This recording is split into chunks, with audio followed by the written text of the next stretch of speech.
Welcome back, everyone, and we are here with our finished sanded butcher block.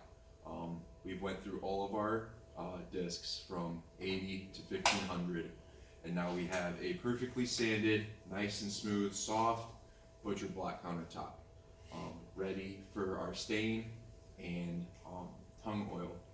I'm going to go over the procedure that I do. One second, I grab gloves.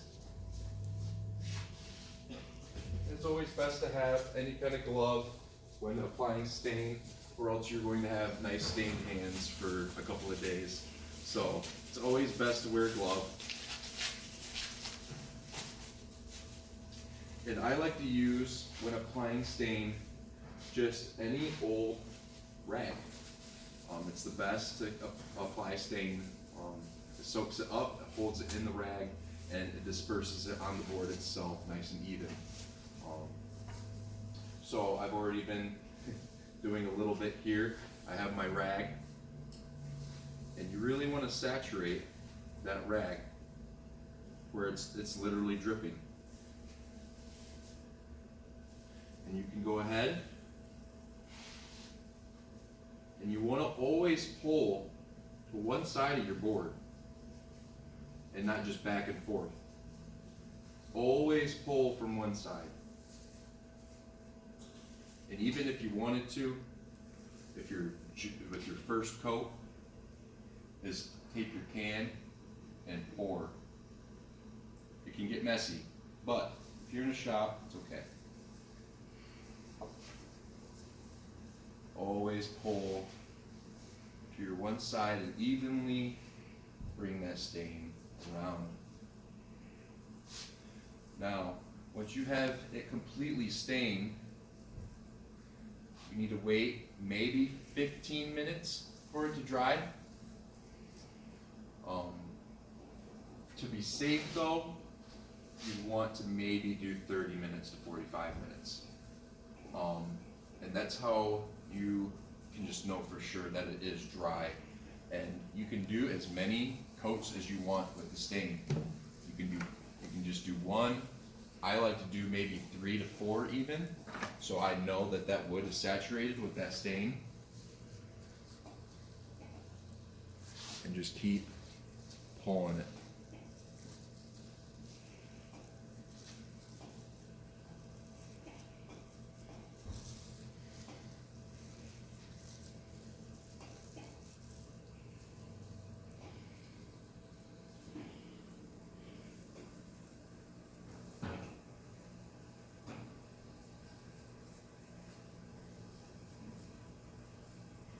You let that stain sit, and give it about 15 minutes.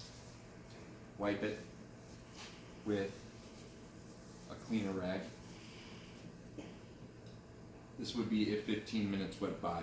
Then you do the same direction, pulling, taking off that little bit of puddles that are there, but leaving most of the stain. Taking out any bubbles that you see in the stain. You can see there's little bubbles, and you're just pulling those bubbles out, pulling any little streams of stain you still see.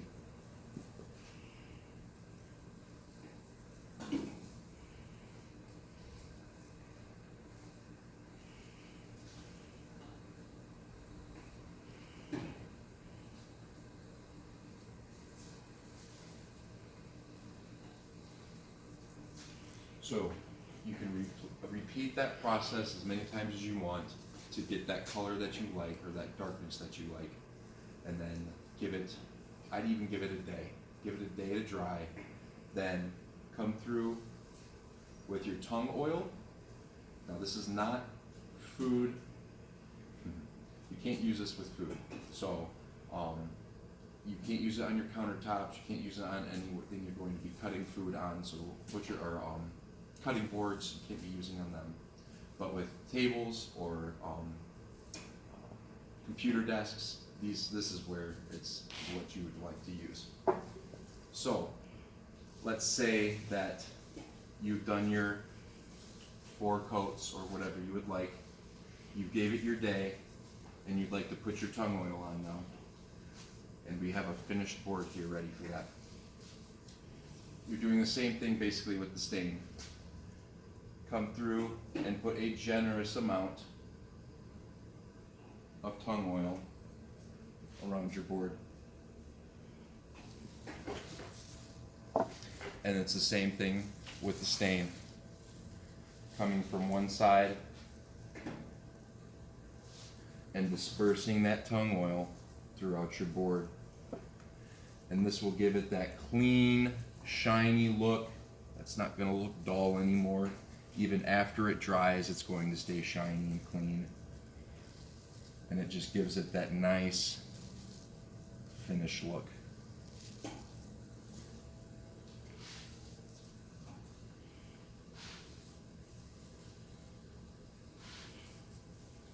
And it's the same thing with tung oil as it is with the stain. I'll do about 3 to 4 coats. I'll let this coat sit for about 15 minutes.